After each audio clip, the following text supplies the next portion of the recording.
señor Eddie Olivares, que nos tenía un poco abandonados, miembro de la dirección ejecutiva del Partido Revolucionario Moderno. Buenos días. Buen día. Yo contentísimo de estar aquí en el programa con una amiga a quien quiero muchísimo. Muchos años, Eddie. Sí, pero son muchos años. Tú la conoces de niña.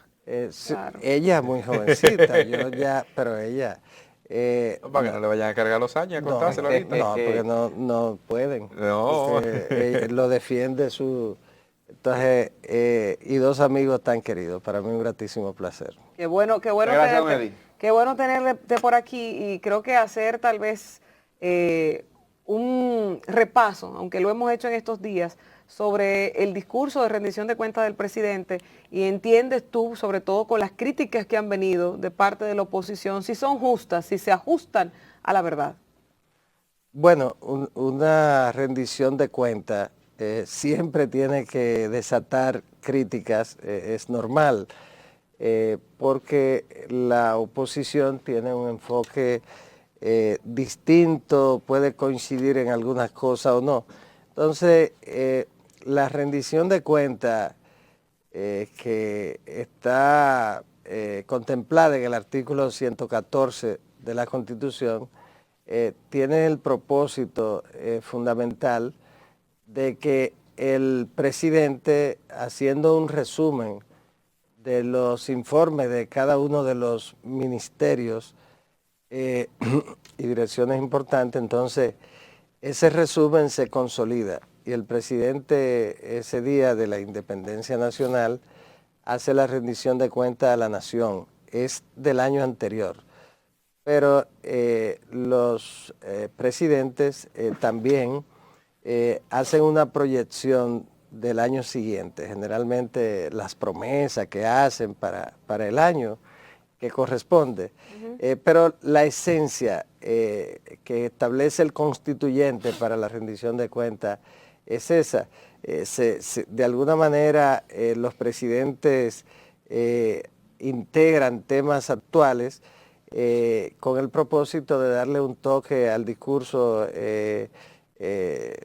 político, de generar simpatía, crear expectativas, esperanzas, etcétera, y eso es normal. ¿O no? Fue muy realista, en lo que tiene que ver con la rendición de cuentas, realmente vimos un informe bastante detallado de lo que aconteció en el año 2021 y un adelanto de algunos temas importantes del año 2022, pero para mí, que he observado todas las rendiciones de cuentas, en muchos de los casos estando presente en esa reunión conjunta de las dos cámaras. Hay un error porque hay gente que creen que se trata de una asamblea. No es una asamblea, no. Es una reunión conjunta del Congreso Nacional. Ahí se reúne el Congreso Nacional y conjuntamente, para el presidente no tener que llevarlo a ambas cámaras, entonces se hace conjuntamente y se le rinde un informe a la nación que lo recibe el Congreso Nacional. Pero fue una muy buena rendición de cuentas, realista, claro está, optimista, como casi siempre ocurre en estas rendiciones de cuentas, pero sobre todo dentro del contexto de una crisis profunda que afecta a todo el mundo, fue una buena rendición de cuentas. Realista en el caso de cuando él dice que ya se acabó la República de la Impunidad, ¿hay una realidad ahí? ¿Es realidad, doctor, ahí? Bueno, ¿Ya no tenemos impunidad en el país? Bueno, yo pienso que quiso decir que ya los mecanismos para evitar la impunidad, que la voluntad, porque hay que decirlo, en eso juega un papel determinante en una democracia de partido, una democracia representativa, pero con un sistema presidencialista. Nosotros somos una democracia con un sistema presidencialista similar al de los Estados Unidos, pero que aquí se manifiesta de una manera mucho más amplia porque los pesos y contrapesos y controles no se manifiestan tan institucionalmente como en los Estados Unidos, pero es el mismo modelo. Entonces, en una democracia ultrapresidencialista como la nuestra, lo más importante es cuando el presidente decide, asume una posición sobre un tema, en este caso el de la transparencia, y el presidente, el compañero Luis Abinader, lo ha asumido así. Entonces, quiso decir eso, se acabó en la República Dominicana que la administración funcione con impunidad, que haya impunidad en el funcionamiento de la administración, en la comisión de actos de corrupción, etcétera. Entonces, yo pienso que ciertamente se ha dado un gran paso, pero ese gran paso tiene mucho que ver con la voluntad de él, del presidente, de que la administración pública funcione con pulcritud y de que quien cometa cualquier tipo de violación a la ley, lo que tiene que ver con la transparencia, que sea llevado ante los tribunales. Yo creo en eso, yo creo en que cuando el presidente de la República, que es el jefe de la administración pública y del Estado, asume una posición firme sobre ese tema, pues entonces tendremos mayor nivel de cumplimiento. Le pregunto, doctor, por la República de la Impunidad que él plantea, que acaba de desaparecer, me hace una especie como de contraste con estos 18 meses que tiene el gobierno, con 16 funcionarios destituidos, solo uno está preso, los demás fueron destituidos por supuestos actos de corrupción, incluyendo a INAVIE, incluyendo un equipo de Puerto Plata en la puerto de Puerto Plata, Juventud, y Postdón, otros casos más que no han sido investigados. O sea, ahí hay un contraste con esa República de la Impunidad que él dice que desapareció. Bueno, pero usted ha señalado casos que están pendientes de ser algunos de ellos procesados o no, pero lo más importante es que, como usted señala, en cada caso el presidente ha procedido correctamente como debe ser, porque él no es un juez para determinar quién es culpable o quién es inocente. Un presidente no puede actuar como si fuera un juez. Un presidente tiene sencillamente que darle cumplimiento a lo que manda la ley. Y entonces que sean los organismos que tienen a cargo esa función quienes actúen. En este caso, en primer lugar, en lo relativo a la investigación, el Ministerio Público. Y luego es una decisión de los tribunales. Entonces, eso es lo que tiene que funcionar.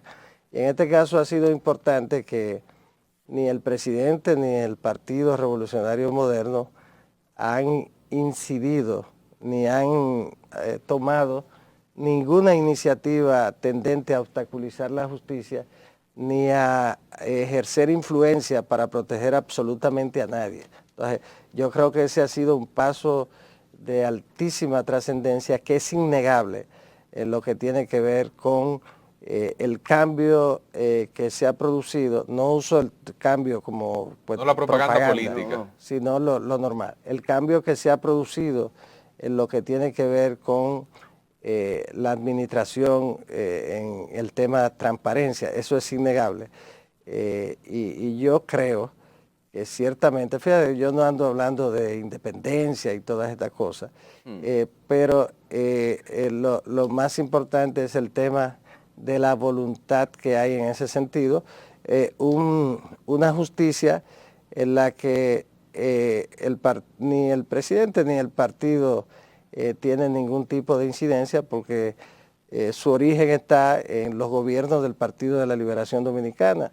Su escogencia fue durante esos gobiernos. Y si alguno tiene relación con partidos y dirigentes, sería con el PLD. Ahora, hay una cosa, entonces, pero igual el tema del Ministerio Público, que la inmensa mayoría de sus integrantes fueron seleccionados durante gobiernos del Partido de la Liberación Dominicana, tanto del presidente Fernández como del presidente Medina. De modo que todo eso también es un reflejo de que no ha habido ningún tipo de intromisión de parte del presidente ni del Partido Revolucionario Moderno en esos temas. Pero justamente con eso, y para no irme de esa pregunta, el presidente en la rendición de cuentas habló de que esta semana, y creo que ya lo hizo el proyecto de ley de extinción de dominio, ¿verdad? No, él no lo sometió, eso es una iniciativa del Está Congreso. una de las iniciativas que se está debatiendo Está debatiéndose. y se está mencionando en este gobierno.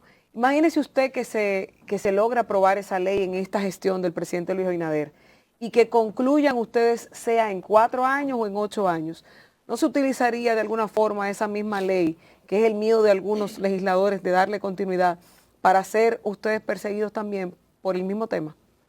Bueno, lo que pasa con es... esa justicia independiente que ustedes dicen que es libre. Bueno, es que la justicia debe ser libre por naturaleza. Un juez que actúa con independencia, con responsabilidad, no se deja influenciar absolutamente por nadie. El juez que se deja influenciar es porque tiene debilidades profundas y lo ha permitido, pero hay jueces, aún en los momentos más oscuros de la justicia dominicana, que no han sido de ninguna manera afectados por presiones y nada de eso. Entonces, y hay fiscales también, igual, que son personas que han mantenido una conducta intachable siempre, al margen del momento en el que se encuentren, y otros que si reciben presión y el sistema no permite resistirla, prefieren dejar los cargos. O sea que siempre se da ese tipo de situación. Ahora, si usted va a un cargo en la administración, lo primero que debe primar es su intención de hacer un ejercicio honesto, ético, transparente del cargo. Eso es lo primero. Si usted entró pensando, bueno, hay una ley que si se aplica, entonces se me puede aplicar a mí. Pues usted está entonces pensando cometer actos de corrupción. Si usted se preocupa por eso es porque usted... pero eso es lo que dice que tiene detenido ese proyecto. Tiene miedo, pero no. Ese proyecto afecta intereses en todos los sentidos, no solamente en lo que tiene que ver con los funcionarios públicos y los políticos, también con los demás sectores económicos importantes del país. Por eso es un proyecto tan complejo y que tiene que ser estudiado a profundidad. Yo pienso que los legisladores tienen que conocer lo que implica esta figura, que debe ser explicado de una manera plena, porque es un proyecto muy importante. Ahora, ya ese proyecto no debe depender del Ejecutivo. El presidente Abinader sencillamente señaló su acuerdo con que el proyecto sea aprobado. Le dio un espaldarazo a quienes tienen la intención de votar por el proyecto, pero si se respeta la separación de poderes, esta es una decisión exclusiva del Congreso Nacional, y es un proyecto que está en el Congreso Nacional y que lleva mucho tiempo debatiéndose. De modo que yo creo que en los próximos meses, porque no es uno de esos proyectos que se aprueba, se somete, ahí ningún legislador puede decir después que no lo leyó.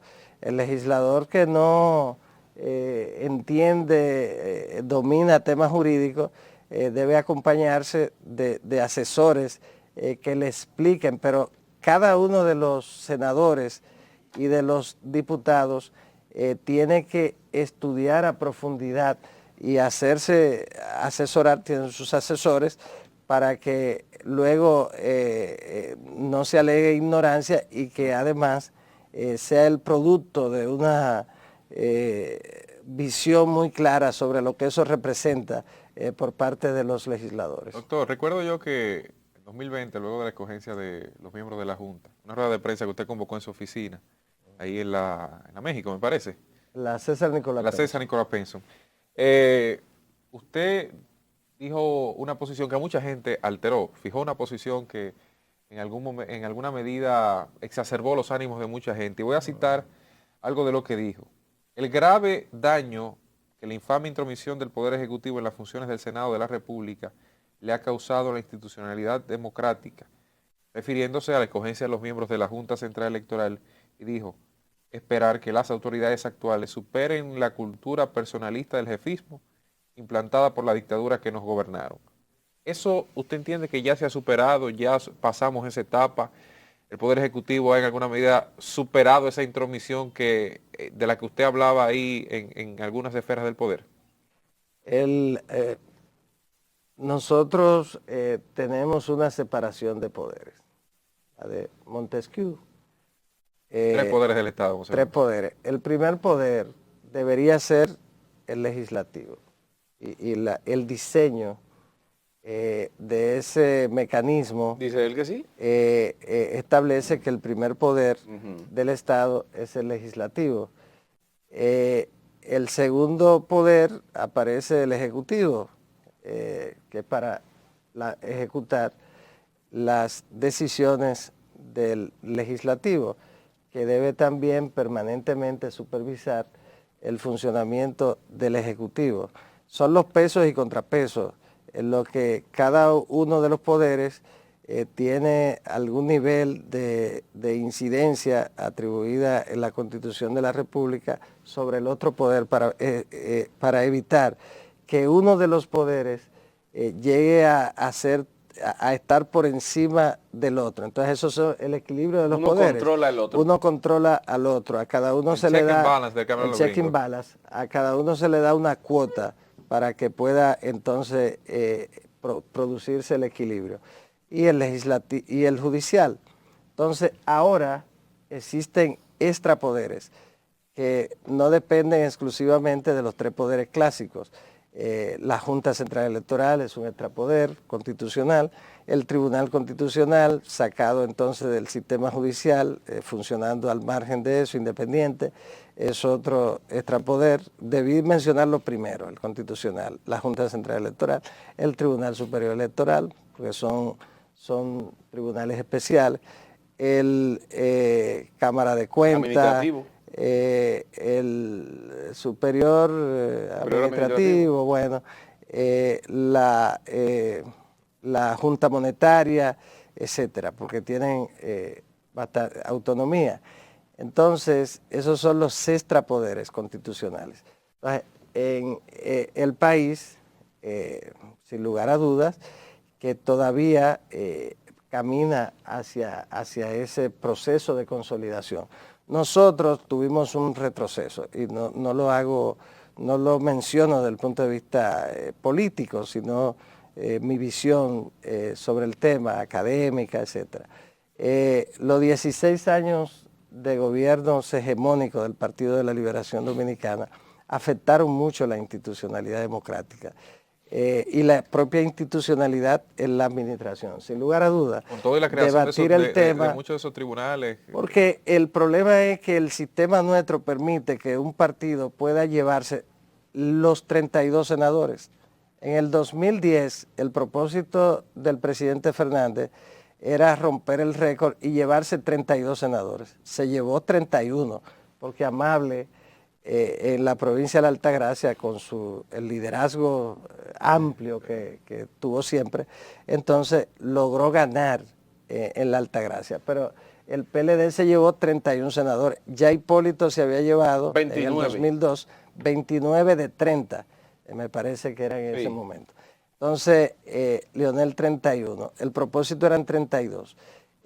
Para tener un control absoluto, el control de la magistratura, el Consejo de la Magistratura, etc. Entonces, los propios modelos, en el caso de los Estados Unidos, que es similar al nuestro, pero en los Estados Unidos un estado puede tener 2 senadores, 3, entonces siempre hay algún equilibrio en el Senado. Entonces, ¿qué ocurre con un Senado con 31 senadores de un partido? Que pierde la esencia en lo que tiene que ver, afecta lo que implica el funcionamiento del Poder Legislativo, porque una de las 2 salas del Poder Legislativo ya pertenece exclusivamente a un partido político. Entonces, ocurre que el legislador aquí tiene la cultura de actuar sobre la base de la línea, sin importar de lo que se trate, que le envíe su partido. Entonces, todo eso sigue siendo un tema pendiente en lo relativo a la institucionalidad democrática en la República Dominicana, y hay que seguir avanzando. Yo pienso que al final de cuentas ha habido algún tipo de cambio, pero la gente, la cultura, usted dice, ley tal, el presidente decidió tal cosa, y ocurre que producto de esa cultura ya se ve como absolutamente normal, y todo el mundo lo ve normal. Entonces, Doctor, ese es el tema, y es una tarea pendiente siempre. Usted fue parte del arquitecto, o la cabeza arquitectónica de los nuevos estatutos del Partido Revolucionario Moderno.